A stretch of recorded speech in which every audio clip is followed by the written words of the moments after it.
આરોપીઓને કોર્ટમાં રજૂ કરાશે। 3 આરોપીઓને કોર્ટમાં રજૂ કરવામાં આવશે।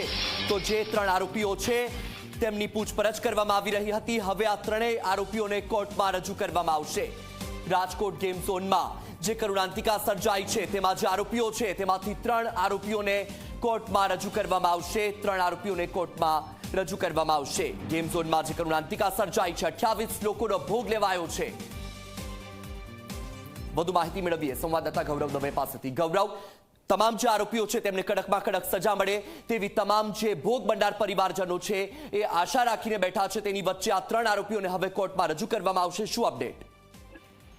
ચોક્કસ જ વત્સલ, જે રીતના ટીઆરપી ગેમ ઝોન અગ્નિકાંડની અંદર હવે પોલીસ તપાસ તેજ પોતે કરવામાં આવી છે। જે 3 આરોપીઓ પકડાના છે તેમાં 3 આરોપીઓ યુવરાજસિંહ, નીતિન જૈન અને રાહુલ નામનો જે આરોપી છે તેઓ 3 આરોપીઓને આજે પોલીસ દ્વારા પૂછપરછ કરવામાં આવી। 3 આરોપીઓને આજે રાજકોટ ડિસ્ટ્રિક્ટ અને સેશન્સ કોર્ટ છે તેની અંદર રજૂ કરવામાં આવશે। ચુસ્ત પોલીસ બંદોબસ્ત તે ક્રાઇમ બ્રાન્ચ ખાતે ગોઠવી દેવામાં આવ્યું છે। ટૂંક સમયની અંદર જ અહીંથી જે 3 આરોપીઓ છે કે તેમને જે કોર્ટ છે ત્યાં લઈ જવામાં આવશે।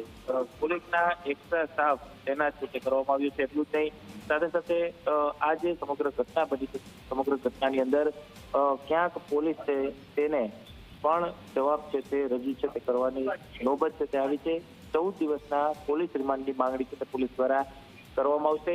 પરિવાર જે આજે જે પણ લોકોને ડેડ બોડી સોંપવામાં આવી છે તેમના પરિવાર સાથે જ ક્યાંક જે રાજકોટનો જે પરિવારના 5 સભ્યો ટીઆરપી કાંડની અંદર જેમને પોતાના સદસ્યો ગુમાવ્યા છે તેવા પ્રદીપસિંહ ચૌહાણ વિક્ટીમ વતી રાજકોટ બાર એસોસિએશન છે તે વકીલાતનામું રજૂ છે તે કરશે।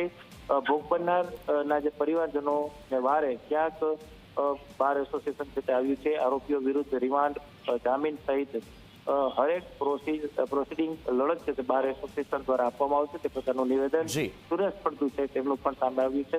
વકીલાતનામું પ્રદીપસિંહે સહિત છે તે કરી અને હવે કાનૂની યુદ્ધના મંડાણ છે તે ક્યાંક કરવામાં આવી રહ્યા છે। એટલે કે ટીઆરપી કાંડના પડઘાઓ છે હવે ટૂંક સમયની અંદર પડવાની શરૂઆત છે તે થઈ જવાની છે। પરંતુ રાજકોટ ક્રાઇમ બ્રાન્ચના આ દ્રશ્યો છે કે ત્યાં હવે ટૂંક સમયની અંદર જ જે 3 અગ્નિકાંડના જે આરોપીઓ છે કે તેમને રાજકોટ ક્રાઇમ બ્રાન્ચથી લઈ જવામાં આવશે અને રાજકોટ ડિસ્ટ્રિક્ટ અને સેશન્સ કોર્ટ છે તેની અંદર તેમને રજૂ છે તે કરવામાં આવશે અને 14 દિવસના પોલીસ રિમાન્ડની માંગણી કરવામાં આવશે। જી બિલકુલ ગૌરવ, માહિતી બદલ આભાર।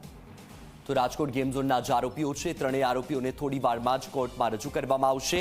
ચુસ્ત પોલીસ બંદોબસ્તની વચ્ચે 3 આરોપીઓને કોર્ટમાં રજૂ કરવામાં આવશે। પોલીસ દ્વારા 14 દિવસના રિમાન્ડની માંગણી કરવામાં આવશે।